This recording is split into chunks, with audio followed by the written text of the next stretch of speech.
Hey, everybody.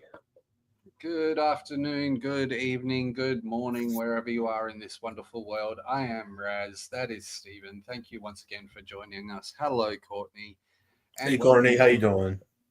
welcome to another brand new episode of the 5-year review. How's it going, Steven? How's life treating you? I'm doing all right. Hang in there, my friend. Hang in there. That's good to hear. I'm glad to hear that you're doing good. As you can tell, we are live and we are live on the YouTubes and Twitch if you follow us over there, which hopefully Alex will be in here any minute now to say hello. She's trying to steal your lines, Stephen. She's trying to steal your lines. You're gonna have to get onto it. Nah. We are here today for the St. Patrick's Day Slam episode of AEW 5-year. This is obviously the one where we have the first ever lights out women's match in AEW history, and technically the first lights out match in AEW history. Hey, Raz, buddy, could you turn your volume up just a tad, please? Sorry. That's okay. There we go, my friend. There we go. Thank you, sir. Appreciate it. So this is the episode we're doing today, the Britt Baker versus Thunder Rosa St. Patrick's Day Slam. That's your main event for the evening, which is a lights out match. Mm-hmm. If you were to rate this show going into it, but with not watching it first, what would you rate it or what would you want to rate it beforehand? 3 out of 5. Okay. And after watching the show? 3.5 out of 5. Okay, 3.5. I can see that. Obviously, we're still in the middle of the pandemic here because this is in March of 2021. Mm-hmm. We're still at Daly's Place because obviously, once again, pandemic. So that's no change. It's still going to be at Daly's Place for the next few months, I think. The most unusual venue in AEW history. Not really. I think the Nightmare Factory was weird, though. The Nightmare Factory was probably the worst. Oh, really? I haven't seen the Nightmare Factory one, I don't think. The Nightmare Factory episode was the first episode they did in the pandemic, and where Cody was standing in the ring by himself to open the show. Oh, wow. That was actually at the Nightmare Factory. And they did a couple of shows there. They did a couple of shows, but then they moved over to Daly's Place because obviously Tony had access to Daly's Place and could get some people social distancing in the crowd. This wasn't a too bad of a show, in my opinion. Like, the card looked decently strong. We had a decent card going into it. We obviously had the fallout from the previous week where MJF has turned his back on the Inner Circle in this, and we get the resolution to that in this episode as well. So, but we'll get there eventually with regards to that. We start off the show with them showing MJF and his crew arriving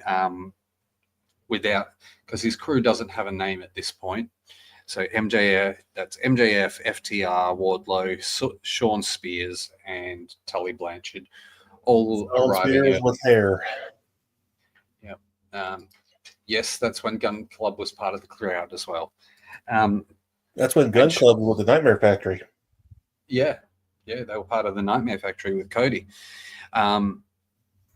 This was MJF and his crew were arriving by plane earlier in the day, but obviously I don't think they arrived by plane. I think that we all know that they were probably there.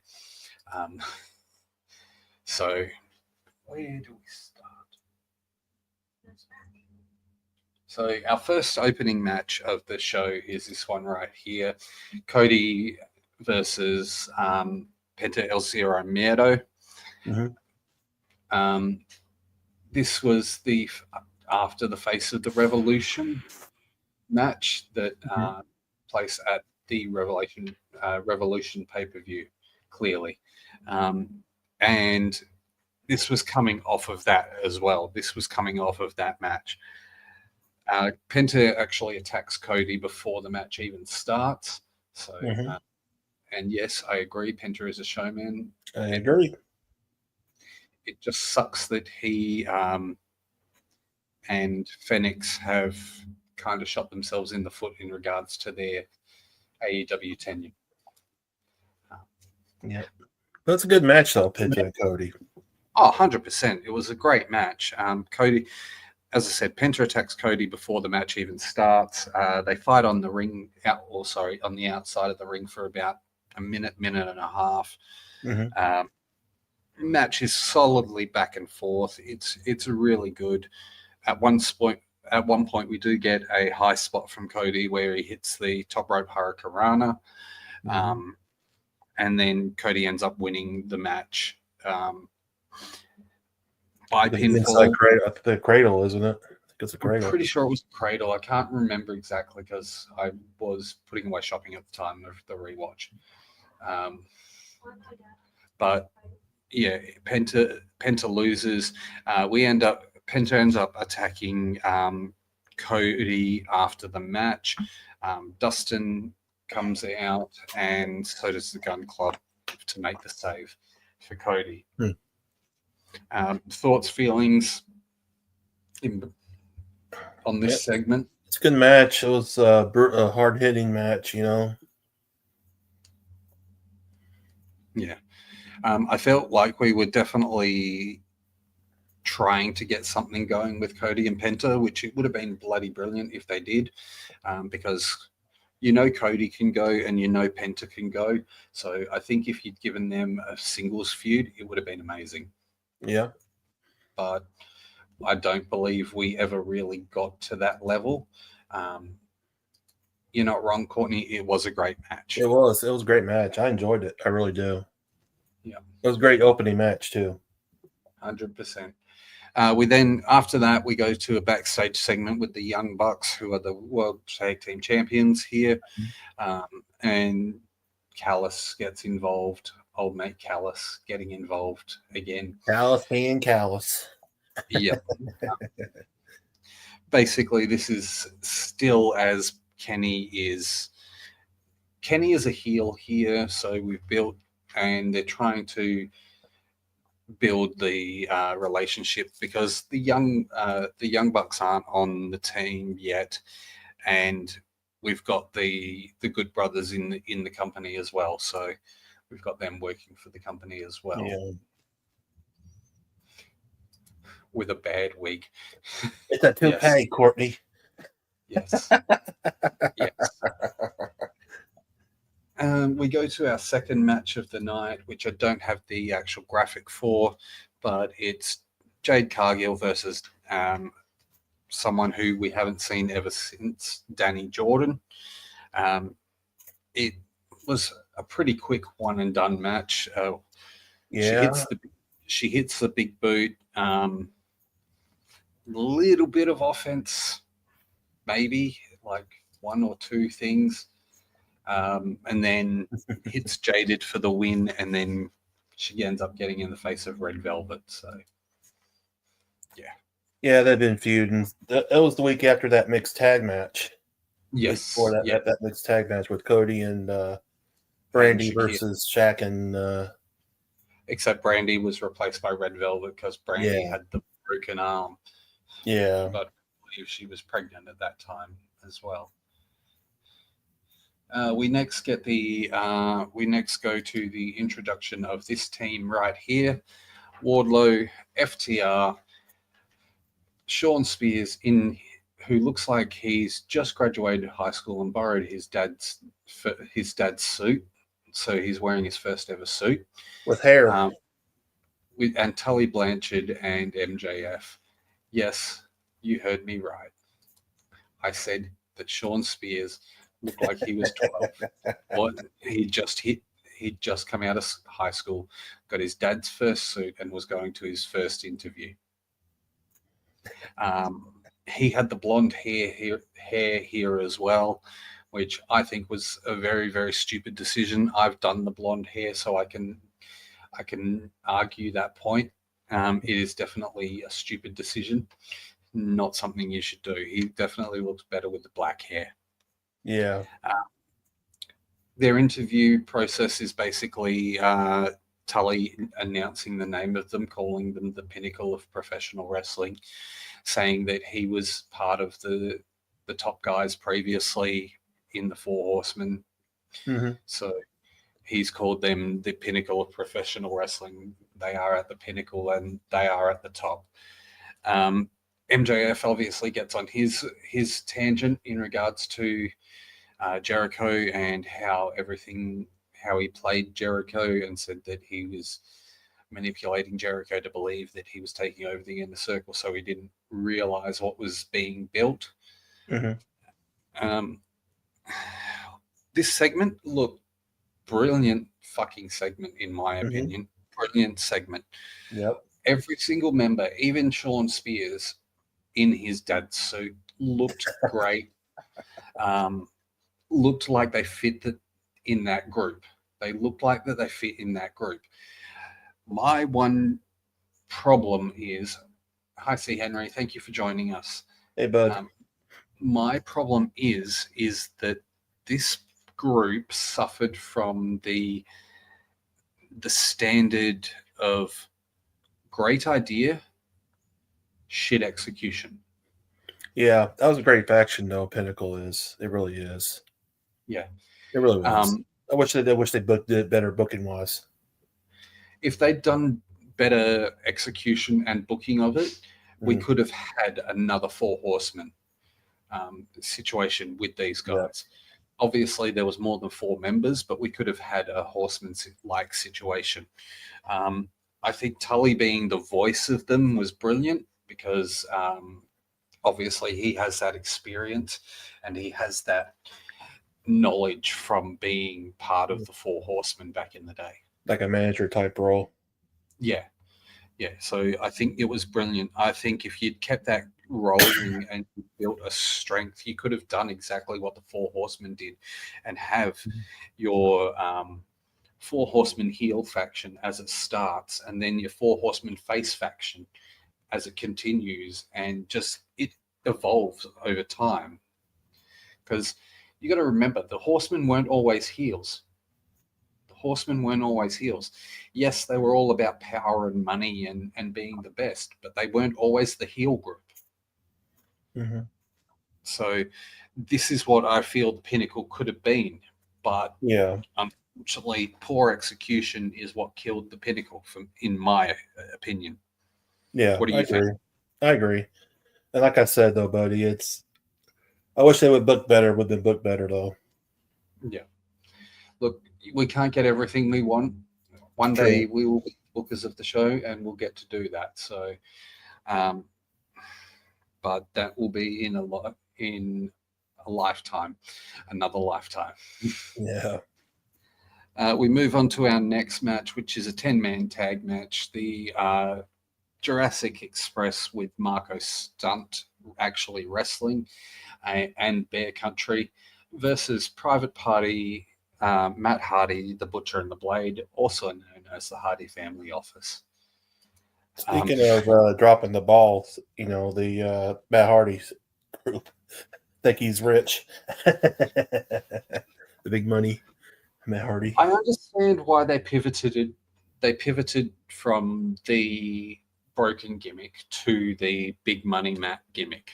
I understand why that change happened. I think that the lack of connection and the transition was not smooth. The reason they moved away is obviously because they couldn't have fans in the arena. They couldn't have the look of it didn't look good without fans. Yeah. Like the broken gimmick didn't work without the fans. Like I get we had the whole cinematic match and cinematic era in TNA in regards to that, but at the same time, it caused a lot of, like, people were paying attention to it because they would show the vignettes, but they would also interact with the crowd when they were live and stuff like that. Mm-hmm. So the story came about there. This didn't work because you couldn't build the story strong enough. You couldn't turn around and be like, how are the fans reacting to this besides besides obviously the Twitterverse, which we're not going to go into. Netflix better get it together before Monday Night Raw goes live on there. What's wrong? The feed's terrible. We will talk about that in a little bit. From what I've seen, everybody is experiencing big problems with the feed. So weather bad in Dallas? No, it's just the quality of the stream is dropping. I think that they didn't plan for everyone to be watching. So trying to watch Jake Paul versus the feed is trash. There you go. The screen is blurry. Yeah. Well, so yeah, they better get it together. But man, when they bought that match there, Raz, by the way, that spot where Bear Country threw Marco in the air, holy Toledo. They were just like, the fact that Marco Stunt is survived being thrown over that top rope is very, very lucky for with those guys on the outside of the ring knowing exactly what to do. They threw him like a long bow. If they hadn't known what to do, he would have been screwed. Yeah, Marco Stunt would have been screwed. Yeah. Hello, Sanji. Welcome to the show. Thank you for joining us. We're just talking about the St. Patrick's Day Slam episode of AEW from 2021, back when they were doing the Daily's Place pandemic era. Yes, Courtney, you're right. Their country was awesome. It was awesome. Yeah, but when they're Iron Savages, they suck. Yeah. The spot itself with Marco Stunt being thrown over looked great. The fact that he almost ended up breaking his neck.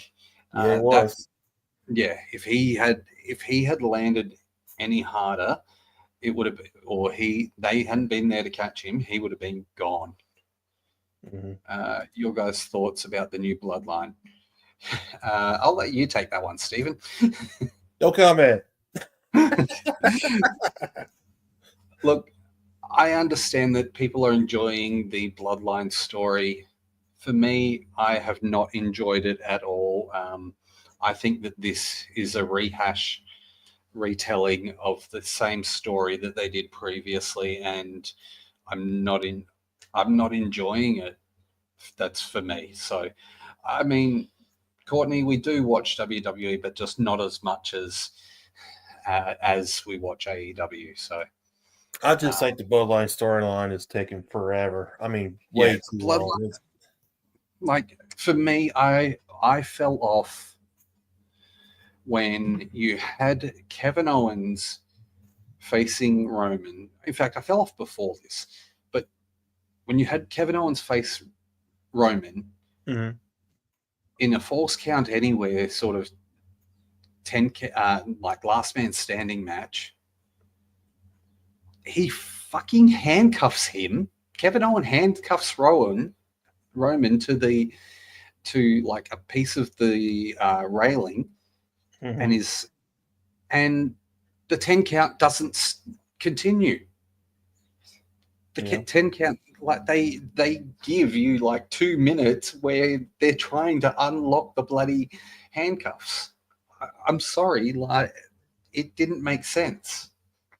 It really didn't make sense. C. Henry says, we all know that this will end up with The Rock versus Roman at WrestleMania. More than likely, unfortunately. I don't mean to interrupt y'all, but Speedball's not debuting tonight, but we got a great match on Rampage right now. Ricochet versus Dante Martin. Oh, nice. Nice. Getting back to where we were, so Hardy ends up winning, or the HFO ends up winning this after Hardy pins Marco Stunt in the match. much for muchness in regards to that match. I guess it was showcasing them all the workers that could be there, really. We move on to a Moxley Kingston backstage video sort of segment, which goes for about 2.5 minutes, which was really, really strange.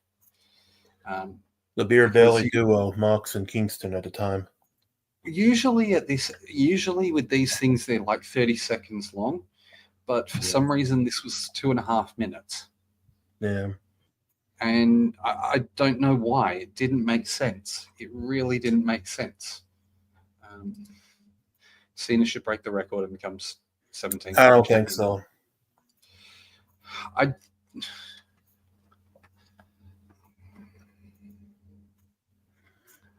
Let me sit on that one and we'll come back to it.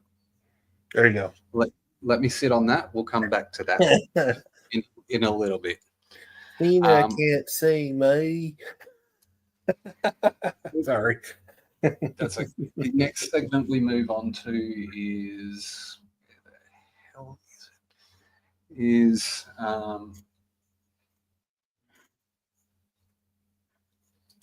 this segment right here, where we get to hear from Christian Cage, who has once again just debuted in the company. Mm-hmm. This after another debut, Christian Cage has debuted. He says he is the workhorse of any company. He is the guy who outworks everyone. And this is well before the Father of the Year gimmick and all that. He's challenging for Cody, not for Cody. He wants to prove himself. So yeah. Great interview here. Brilliant to see Christian Cage back in a company and being relevant at the time. So C. Henry says if Cena does get it, it's not the same as Flair's. Well, we'll get into that, guys, after we talk about AEW here, guys. Yeah. We'll get back to that question very, very shortly.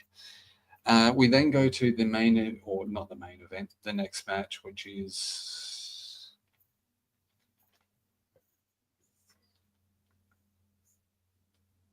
not on here for some reason. Shit. I didn't have a picture for it. Whoops, my bad. Anyway, it's Moxley versus Kingston. Moxley and Kingston versus the Good Brothers. Mm-hmm. Moxley and Kingston versus the Good Brothers. The Good Brothers end up attacking Kingston as he makes his entrance to the ring. Moxley comes out, and then they both all continue to fight.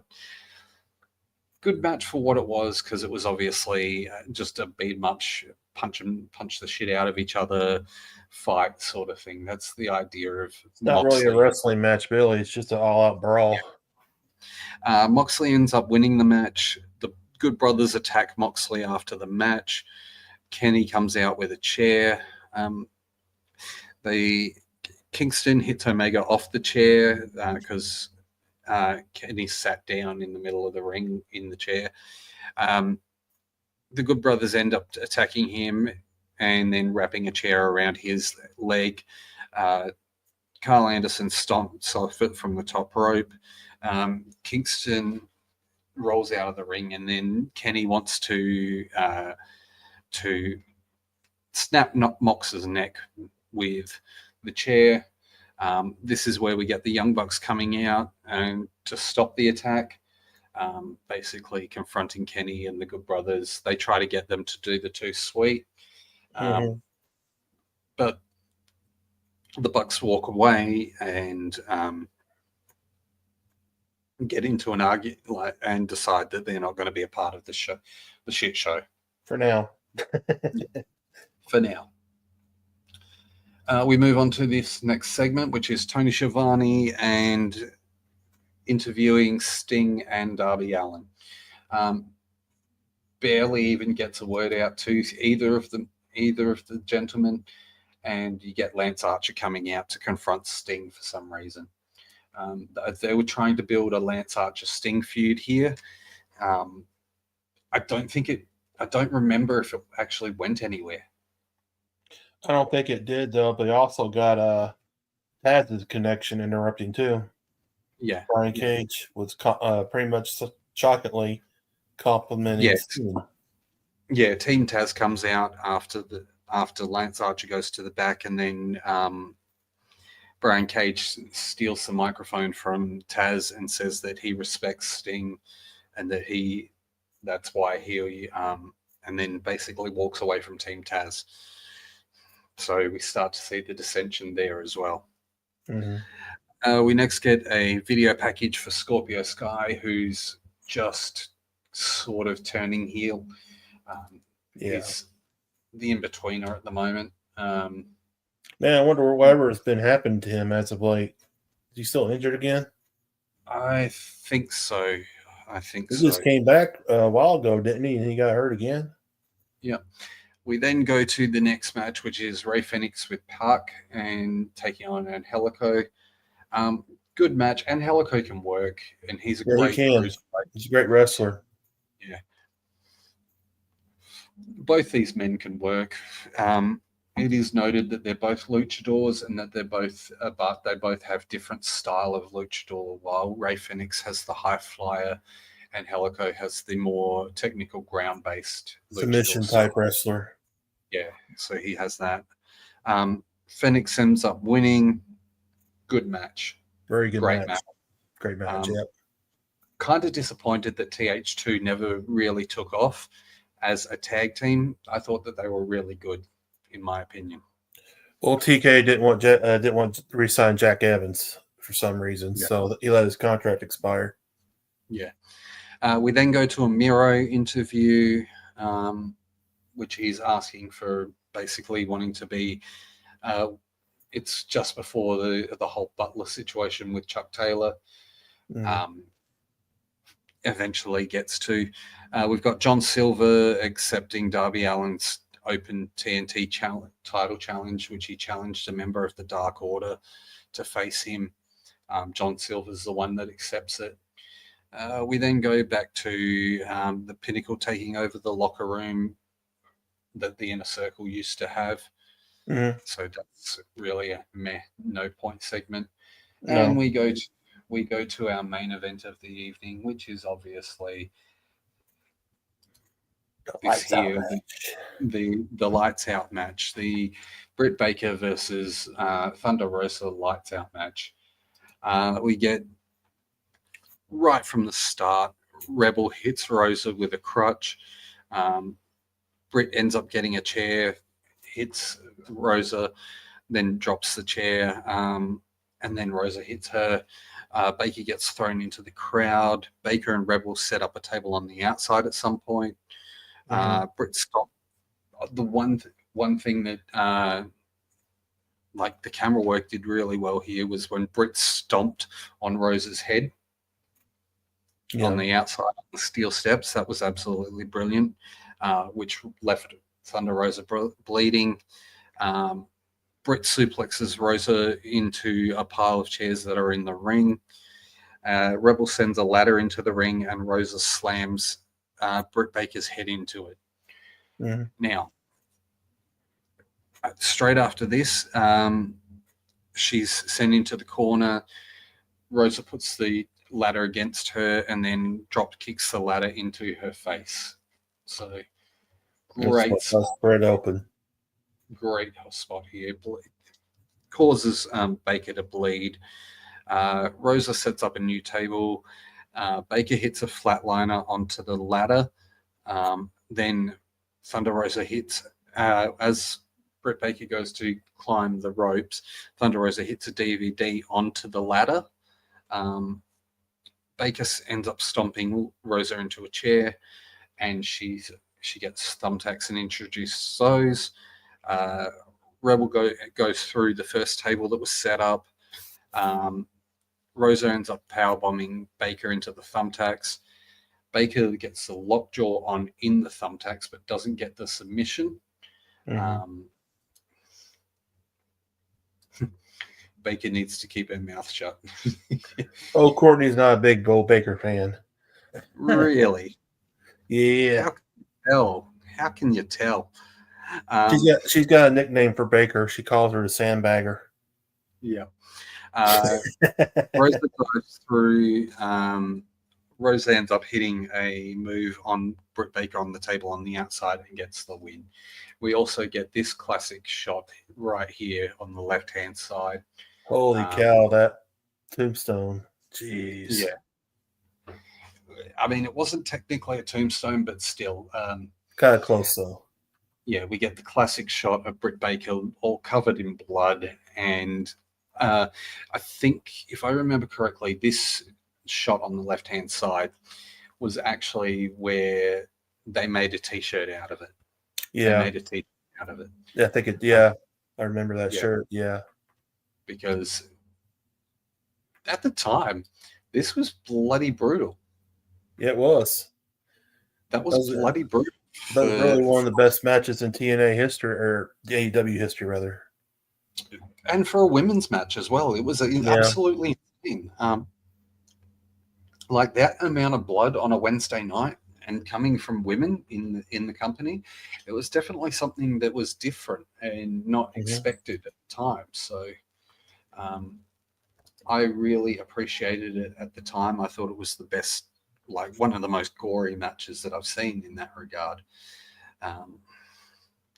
Does it hold up now? Probably not as well as it could have. Yeah. So no, but I bet people are worried. Oh Lord, TNT or TBS is going to have a fit. Back in the day, there. Yeah. So that's the end of the show. Essentially, that was the St. Patrick's Day Slam from 2021 at Daly's Place. Thoughts, feelings, opinions. That was really a solid show. That it really was. Yeah. A lot of action, a lot of good matches, a lot of good wrestling. As I said, this was the strongest women's match in that time frame in 2021. I think we had it really, really well. Hi, Jake. Thanks for joining. Hey, Jake. Have a great weekend, y'all. From Courtney. Enjoy the boxing, Courtney. Yep. Hope you had a better feed. Yeah. So before we get out of here, we're just going to do a quick summary of what we're doing. So next week we will be back for the Dynamite post show on the Wednesday night. We'll be back doing that. Every Wednesday you can find us here on YouTube and on Twitch. Then on Friday/Saturday, Fridays 9:30 p.m. Central Time, 10:30 p.m. Eastern. If you're in Australia, it is 2:30 p.m. Eastern Daylight Savings Time, and if you're in the UK, it's 3:30 a.m. And if you're anywhere else in the world, I have no fucking clue what time zone you're in. So, but next week we will be doing it is technically a 5-year review, but we're going to, not a show that's been on air for 5 years. We are going to review the first ever AEW Rampage, where Kenny will put the Impact World title on the line against Christian Cage. Was there a show before that? Because they interrupted they changed it to Rampage because they're still in the same match. No, so Rampage was the first ever show. The first ever show, or the first Friday night show. They then the week after they ended up airing what is called the Rampage, the first or like the first dance, which was the debut of CM Punk. So, yeah, we might even do both episodes actually. Yeah, if you're down. One day, buddy.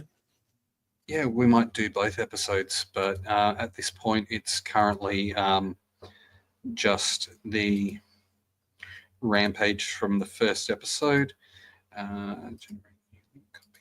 Cool.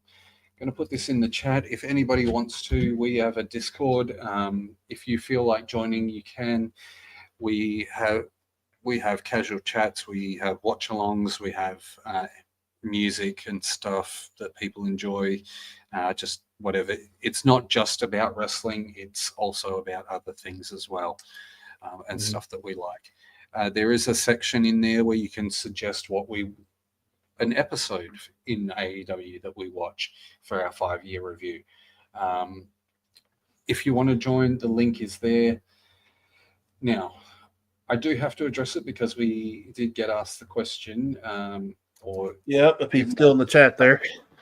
Yeah.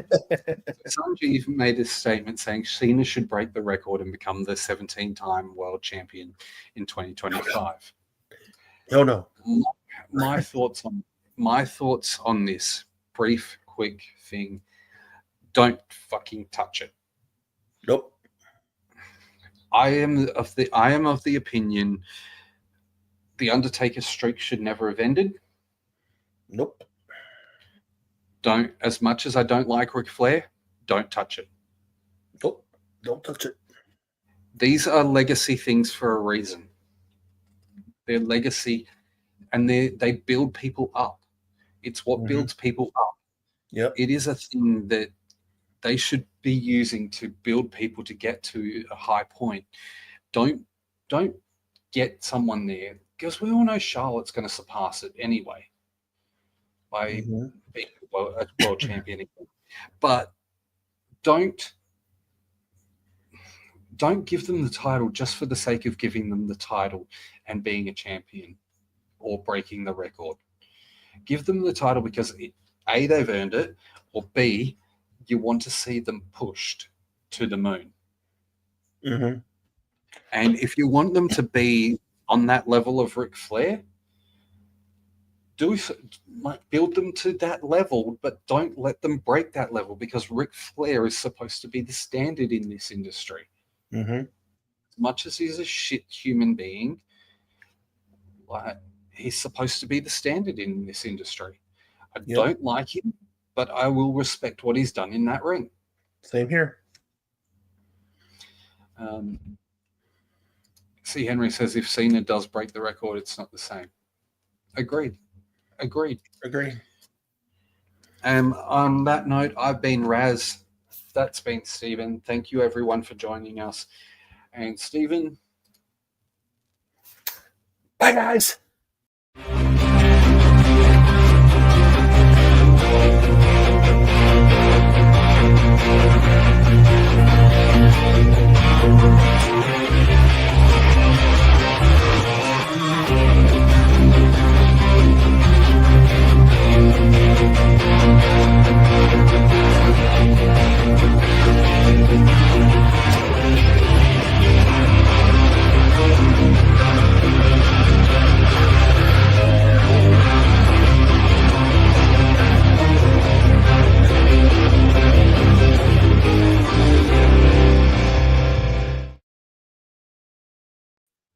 Mm.